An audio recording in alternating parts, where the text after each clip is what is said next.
Welcome to series 2 of Crime Tapes. Now, throughout this series, we're still in a situation where we're dealing with the pandemic, and as a result of that, we're having to record these podcasts in a slightly different way, including from home. So the sound quality might not be that we had in series 1. Please do bear with us a little bit on the quality of sound, which throughout the series of episodes you might find is impacted by the circumstances that we're dealing with.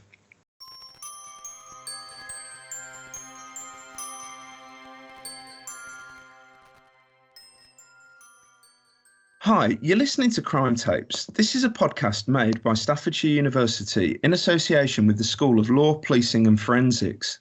This season of podcasts focuses on policing and the broad issues surrounding policing. Particularly, we're looking at cases here in the United Kingdom, but we're hoping that listeners will find things that are of interest across the world. Today, I'm joined by two guest experts, Emma Tilley and Professor Caroline Sturdy-Coles. The episode this week is about the missing and the unidentified, and in particular, we're going to look at how the police work to identify unidentified remains in cases where a body or body parts are found and there's simply no knowledge very often of what's happened. Now, before we begin to look at the practices of the police identifying missing people and indeed in some instances missing bodies, be nice if we can identify our speakers. So first off, Emma, would you like to introduce yourself? Yeah, of course, thank you. My name's Emma Tilley. I'm a lecturer in policing at Staffordshire University. I'm also a PhD researcher conducting research into this area, unidentified bodies and missing persons. And I'm also a volunteer at an organisation called Locate International, which also looks to review cold and long-term cases of missing persons and unidentified bodies. Thanks, Emma. And Professor Caroline Sturdy-Coles. Hi, thanks, James. My name's Caroline Sturdy-Coles. I'm a professor of conflict archaeology and genocide investigation here at Staffordshire University. My background is in forensic archaeology and the investigation of long-term missing persons cases. So I work with police in the United Kingdom to identify the locations of missing persons, particularly those buried in a grave, or where the body's being concealed. And I also do a lot of work internationally on the investigation of genocide, searching for the remains of people who've been killed in the course of mass violence, predominantly in Europe, and a particular area of expertise of mine being the Holocaust. Thank you, Caroline, and thank you, Emma, and thanks for joining us on Crime Tapes. Now, it's a topic that's fascinating, and as Caroline's already highlighted, in some ways, it runs from the kind of case at an individual police force level locally, where it might simply be, although I say simply, it might be about identifying someone who's gone missing in suspicious circumstances where there's an attempt to locate the body. But this is a field that forensic archaeology and sort of identification of bodies, which runs a whole continuum, doesn't it, right the way through to, as you were saying, Caroline, in many cases, the identifying of people in mass graves, in war crimes and genocide. And previously we've looked at things like the conflict in the former Yugoslavia on Crime Tapes, which shows the kind of horrendous and mass horror. But I suspect that many of our listeners will probably be more familiar with the kind of immediate story that you might see in your locality, where, for example, and I remember particularly, I'm from Birmingham, and at the moment, the case that's making the news, or one of the sort of case historically that's made news recently with searching for bodies, has been that of two young men from Birmingham that disappeared, called the Milk Carton Kids, and there's been a kind of a lot of attention given over to that. But actually, Emma, this, in some ways, this, even here, if we kind of start with that immediacy, that could be to frame things in the wrong way, can't it? Because actually the identification of bodies for police is much broader than that still, isn't it? Yeah, absolutely. So we know that, for example, in terms of England and Wales, the police receive around 300,000 or more missing persons reports every year. But the vast majority of these will be solved within 2 days, will be solved and resolved. So a small number of these missing persons cases may go on for several months, several years, and even several decades, such as the case you've mentioned there in Birmingham. There are thousands of missing people across England and Wales and across the UK, and we know there are around 1,000 unidentified bodies in the UK also. So some of those unidentified bodies may be people who have been reported missing, but for whatever reason, the cross-matching of those two data sets hasn't yet been conducted for whatever reason that might be, such as different police force boundaries, for example. So somebody who goes missing up in Scotland, perhaps they might have months later taken their own life somewhere down south, and it might be very difficult to cross-match two different pieces of data depending on the quality of information that's recorded, or the expertise involved in certain investigations and so on. I mean, going back though, I mean, that's straight away for me, and I'm a criminologist, and I understand and know a little bit about crime, and some of that is, for example, tackling some of the myths that we have about crime. One of the things we immediately see with our students is our students tend to think of murder as, in the first instance, quite a common offence, and they think it happens far more frequently, than very often it does. And when you start to take them back and say, actually, in England and Wales, we only record about 650 to 700 murders a year. It's not that frequent, way too frequent, but it's not that frequent. But where you say straight away there, that's a substantial figure, isn't it? 1,000 bodies at the moment in England and Wales, where we simply haven't been able to identify who that person is at the moment. It's simply not known.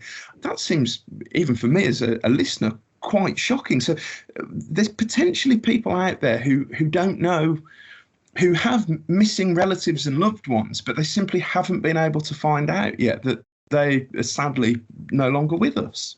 Absolutely, yes. And as you say, 1,000, it does seem like quite a lot of cases. However, some police forces might only have 1 or 2 cases within their force area of unidentified bodies or unidentified remains. Mostly we find that the majority of cases are either within the Metropolitan Police area, and perhaps that's for a number of reasons that we could explore further, but also police forces that are along the coast. And within cases where a body washes ashore and remains unidentified after death, there are many complications that can add to why identification is difficult. For example, the level of decomposition, and the levels of, forensic tests or examinations that can be conducted on the remains that have been found. But it's important to remember the idea that for every unidentified body, there's simply a corresponding missing persons report elsewhere, and all we need to do is connect the two. Unfortunately, that's a real oversimplification, because in reality, a lot of people might not have the benefit of loved ones who care sufficiently about them to raise the alarm when they go missing. Some people who've been laid to rest unidentified might not have been reported at all. They might be somebody who lives a isolated life, a transient life. They might not have made certain connections in life as perhaps we might have, with a group of colleagues, group of friends, group of neighbours, however that might be. They might have gone missing in a different country, for example, or a missing persons report might have been recorded many years before they came to their death. So these complexities are the things that make the investigation into unidentified bodies very complex. Yes, sure, absolutely. And of course, we do tend to, and I suppose we tend to latch onto some particular cases as well. And therefore, we do tend to see this often through a sort of prism of crime, of disappeared people, and where there's never been a resolution. So one of the things that kind of jumps out, even as we're kind of having this discussion, for example, is, I think people tend to know about, for example, the disappearance of the chef Claudia Lawrence. That becomes a very high profile media case. We know and suspect in that case that there's there's foul play and so on, and it becomes very much the kind of focus of attention. But as you say, Emma, there's a much wider context to what the police are investigating and trying to do, which isn't necessarily always about dealing with criminal events or criminal actors. There are, of course, instances where that happens as well, where some criminals will essentially make sure that the victim disappears and then is either buried in a shallow grave or perhaps put into water, and therefore it may be some time before the remains are found or that offence is detected or so on. But again, a lot of the time that isn't the general context in which the work is happening, is it? No, absolutely. I think from my own experiences of reviewing unidentified bodies cases as part of Locate International, for example, is that a factor in many of these investigations is suicide, and therefore the person may have been in a very dark place in the days leading up to their death, and for many reasons didn't want to be found, didn't want to be identified, and therefore it's very difficult for the police to try and follow a trail to try and identify who they are, because at the time of their death their mind was in a very dark, complicated place. They may not be in an area that has any links to them at all throughout their life. There are various cases, for example, a case in Ireland in which a man remained unidentified for many, many years. When the case was solved, it was identified that he had flown from America to Ireland to take his own life in a secluded woodland area. So there were no clues. There would be no clues really in the local vicinity about him. Nobody would have probably recognised him, for example, because he only travelled to that place to take his own life, but eventually, many years later, was identified. So we've got to take in those factors as well as to what can be complex, in relation to these cases.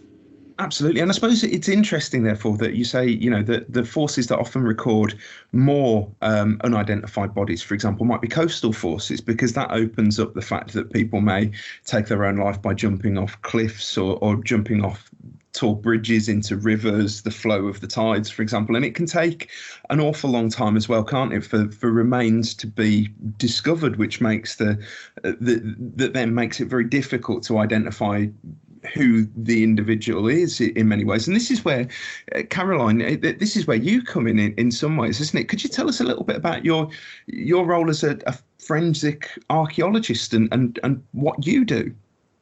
Yeah, absolutely. So, my work is kind of divided into two main areas, I suppose, really, as Emma's alluded to there. So predominantly I work in the search and recovery side of forensic archaeology. So if a person has gone missing and their whereabouts is unknown, I'll use a range of different methods to try to find them. Obviously, there are many motivations for doing this, not least of all the fact that family members want to know the fate of their loved ones, but also obviously in criminal cases to gather evidence to prosecute offenders as well. So those methods can range from anything from detailed desk-based assessment work, so kind of akin to historical research, gathering together maps, information about the geography of particular regions, learning from the police about the profile of the missing person, but also the profile of an offender to see what means they may have had available to them to transport bodies, for example. And then also moving into the technology side of things, I deploy a lot of methods that enable me to detect human remains and other buried evidence from the air. So drone survey, for example, also techniques that are capable of looking for depressions or vegetation change that might indicate the presence of a grave. And then also, walking in the field, looking for those kind of traces in the landscape, and also using geophysical methods to look what's buried beneath the ground. So there's a long process that happens usually before the traditional excavation, the excavation phase, if you like, of searching for a body. And so that's kind of predominantly where my work lies. But then also, as we've been discussing, the uncovering of information about bodies that are victims who are unidentified, who have been found, but their fate is unknown in terms of how they came to be missing in that way. So, I mean, we're going to talk in some ways about two things today. We're talking about missing people in the first instance, and people who've gone missing. And then we're talking about identified and unidentified bodies in essence, and there is a difference between those. Now, in some ways, I suppose the kind of the terminology is one that some people can probably guess at, but what is the difference between an identified and an unidentified body, and how does the framework operate around that in England and Wales? So essentially, there are various people who will go missing, and their whereabouts will be unknown. And there may be a whole host of reasons why those individuals go missing, some involving criminal activity, some not, people who've decided to end their life, for example, or who've fallen victim to an accident and their whereabouts are unknown. And there may be cause, therefore, for the police to search for those individuals, to identify the location where their body resides, obviously to determine their fate, to determine that they are actually deceased, and then to identify them as an individual and return the body back to their family.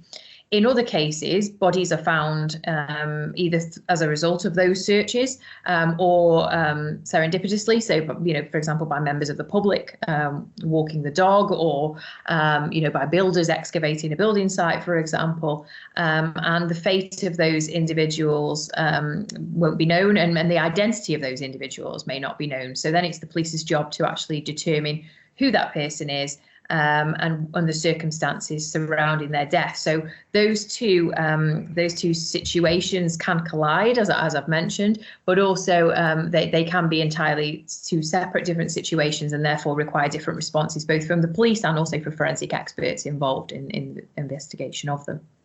That's a really interesting one, isn't it? Because I was watching something fairly recently on the news where a member of the public had been walking their dog in, I believe, not far from somewhere in Herefordshire, and had found pieces of bone, for example, and the obvious thing then is that you phone the police and straight away, because what else would someone do? And it was identified that it was part of a human skull. But the thing that then could happen is you would think, the police are going to tape off the area, there's going to be a massive investigation and so on. But actually the result of this one was that the bones that were encountered were several thousand years old and had simply been kind of washed up from the river. So there is an element whereby the police could come to you for all sorts of unknown and unexplained reasons as well, aren't there? It's not necessarily even that all remains necessarily that are found are going to be within the lifetime or the history of being recent enough to be investigated. Yeah, absolutely. And this is quite common as forensic archaeologists like myself and forensic anthropologists to be involved in those kinds of cases. So when the police, get such a phone call and need to know, firstly, whether the remains are human or whether the remains are archaeological or forensic in nature, they might enlist our help. So up until the point at which we can prove otherwise, we have to assume there is a chance that individual may have gone missing recently. We have to assume that there is a chance that that individual could have been the victim of a crime. So we have to conduct our investigations in such a way as to be very meticulous. So, the crime scene, as it were, or the potential crime scene, will be sealed by the police. The remains will be thoroughly documented, photographed, various other forms of recording, quite commonly now 3D visualizations made of those remains before they're moved and taken to a laboratory for analysis. And so it can actually, sometimes be many months even before you actually know whether those remains belong to somebody who's gone missing very recently. I had a case up in Cumbria where it was actually 6 months before we got the dating evidence back from the samples taken from the remains for us to find out that these remains were several thousands of years old. And so up until that point, as I said, they have to be treated as being of forensic significance. Yeah, sure. Because, I suppose you simply can't tell just by looking, can you? That's one of the reasons that expertise is needed, and forensic science is part of that. That I think is perhaps one of the things that plays out in some of the kind of representations, which is something that I'd be interested to ask you both about, because the kind of places that you kind of commonly encounter descriptions of forensic work, forensic anthropology, archaeology, and so on. I think of the kind of the fictionalized novels that feature Kathy Reichs and the character of kind of Kay Scarpetta, I think it is, or we see things like Silent Witness or Waking the Dead, and those do almost suggest that there isn't a scientific process that plays out. It's very much a kind of look and see, and the expert simply could know and tell straight away. But very often for both of you, I guess there's an extremely kind of rigorous scientific process, slightly different, but a rigorous scientific process around the gathering and looking at an examination of evidence to try and find out what's happened. So first question, I suppose, in a way, is how do you feel that these things are portrayed in the kind of popular media and in the popular mind? Do the public really understand or know enough about what you do? And then the kind of second question, more so, so how, Caroline and Emma, did you come to find yourselves in this line of work? Because it's fascinating and interesting, but it's not one that many people, I suppose, will have encountered.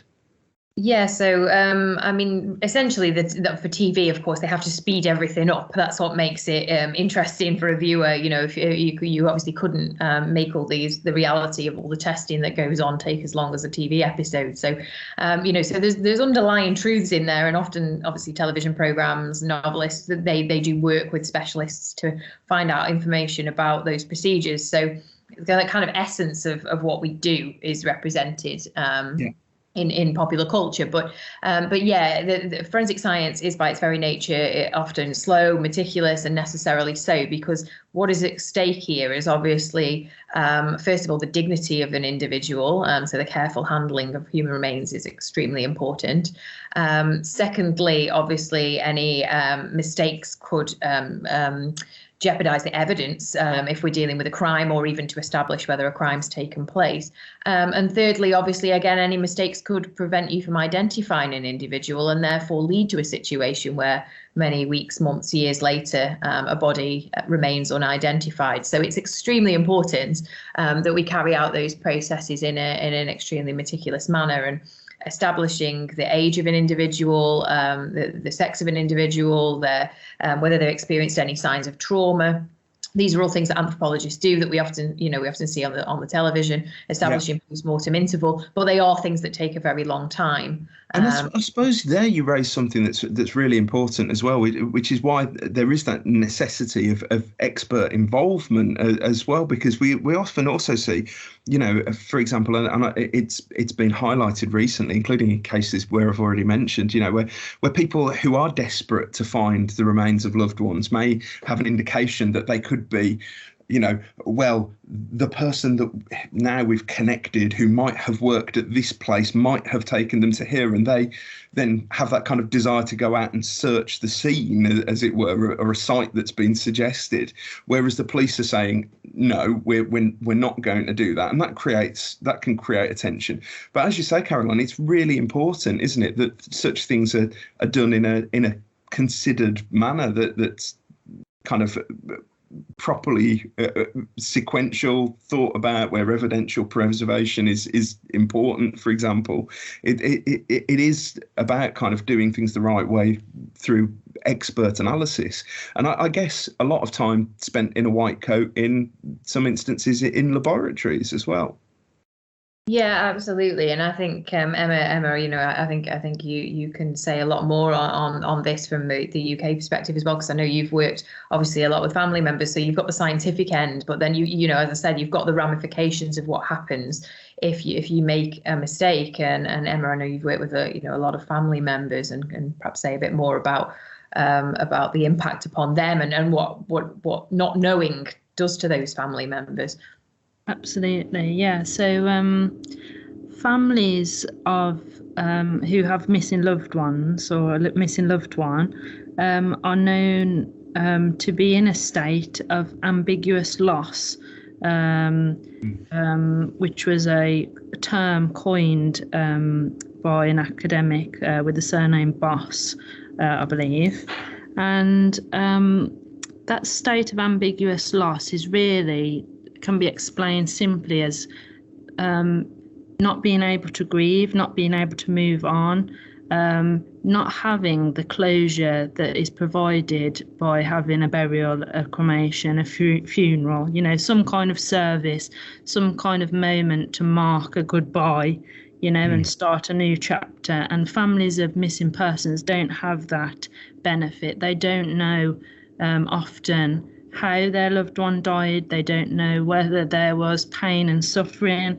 They don't know where they are. There's not a spot that they can go to grieve for their loss of that person. Indeed, I suspect that in some instances it must be very difficult to accept the loss because you've got no evidence that it's occurred in a way. So it creates that, that question ever there, lingering on in the mind about, are they still out there somewhere? Yeah, absolutely. And I think it's something that without having personal experience of a missing person, it would be very hard for us to understand what a family of a missing person goes through. And it's very difficult to be able to put yourself in their shoes without experiencing it. But from what I've seen from working with families of missing people, I think the best approach really between, for example, authorities and families is that communication, having that continued line of communication. As you mentioned, there might be a new site of interest, and always good, I think, to have communication with the family around any significant developments before any forensic work takes place. And, of course, that then might get into the media and things like that. So that line of communication is very important with families to try and, make the investigation as smooth as possible for the families. And yes, I think you do hear of cases in which families have taken into their own hands searches, when perhaps the police have made a decision not to search a particular area. But I think without having been in a family member's shoes, it's very hard to understand. And, I think something that's very difficult to discuss. Yeah, absolutely. Yeah, I was going to say, I think that this is something that obviously as a forensic archaeologist, like I've encountered quite commonly, because that kind of feeling, more so in the kind of arena of genocide and mass violence, obviously where it's on an amplified scale, that individuals or groups of families will get together and they will dedicate their lives to carrying out the searches, because they want to feel that something is being done at every moment. And so, as Emma said, that communication between the search teams and the experts that are involved is vitally important. And as you alluded to, James, I mean, obviously it is incredibly important to have experts involved in those searches, because obviously that gives you the best chance of finding the remains, and obviously of gathering the evidence that's needed. And sometimes when when searches, for example, where police don't employ forensic experts, there have been instances in the past where evidence has been lost, and we don't necessarily understand all of the details, because it is important, obviously, to find the body of an individual, as Emma said. But it's also important to understand how that crime was carried out, and in order to explain, because that's also an answer that families want. They want to know what happened to that person. So employing forensic archaeologists to do those searches can give some of those answers. I can completely understand why families, would feel the need to take it upon themselves, to be engaged. So therefore, this isn't anything against. I can totally understand why they would do that, but I think that's why it's so important for the authorities to step up and carry out those searches and communicate with families to the best of their ability, because it's also a traumatic experience for families to have to do that on a number of different levels. So, we need to make sure the infrastructure is there to help them in the first place. Yeah, and it really does highlight why it's important work, isn't it? I mean, I think of, and we can think of several examples as well where family members, including the father of Claudia Lawrence, go to their grave never having had the closure that they want to have about what happened to my loved one. So it is a really important part, but it's much, in some ways it's much broader, as Emma says. It's in some instances than simply being just about murder. It runs from everything from someone who may have taken their own life right the way through to, in some instances, horrendous historical instances of mass murder as well. And therefore it can kind of bring, not only in some instances justice, but closure, justice, so much more.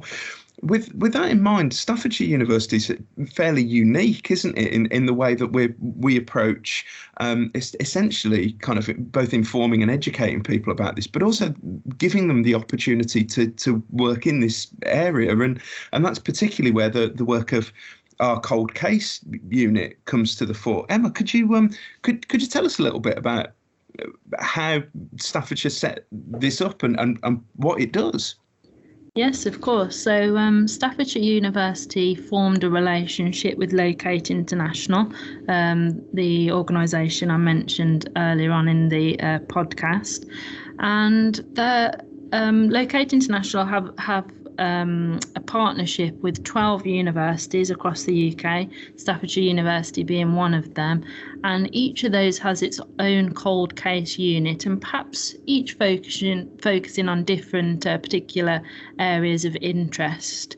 So Staffordshire University's cold case unit really does have two strands, the first of which is an international element, whereby students can work together with international students from across the world to work live together using online technology, so no face-to-face meetings required, reviewing cold cases of missing persons or unidentified bodies cases.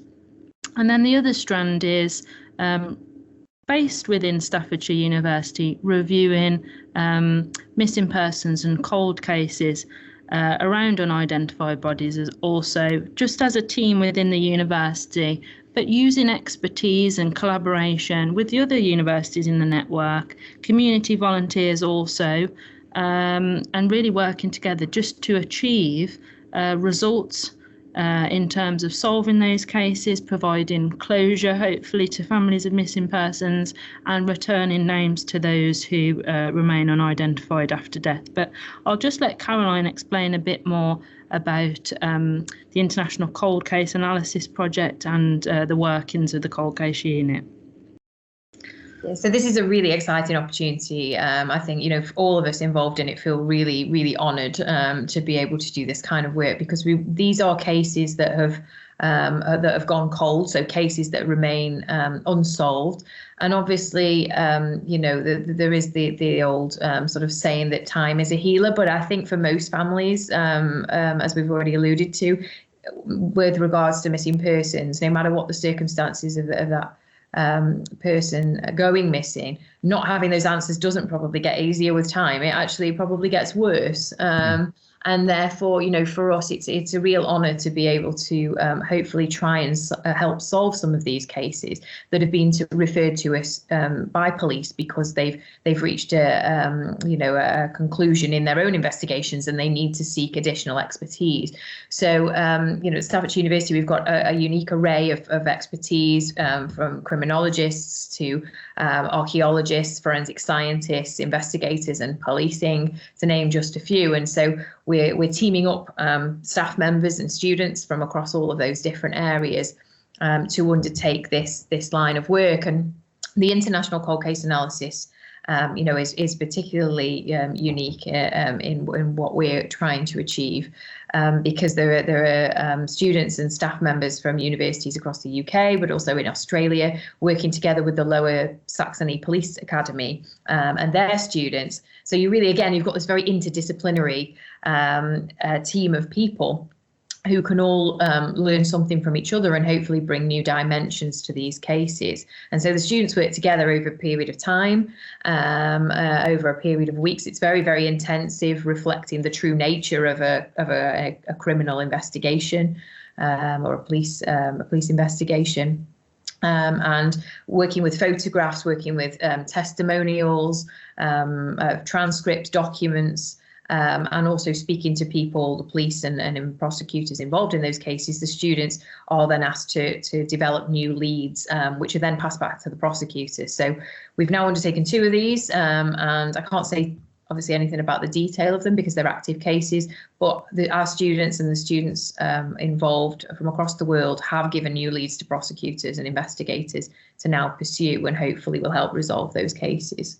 And although you can't say anything about those now, we are at some point in the future, maybe Crime Tapes will be able to revisit and talk again. I'm hoping, which again gives an indication, because as you say, we know what we're talking about trying to achieve, and wish you every luck in reaching successful outcomes, because it is really important, as you're saying. It's often the sort of forgotten part of criminal justice. I mean, I think of when I was talking earlier on about our media narratives, and how they very often operate and work.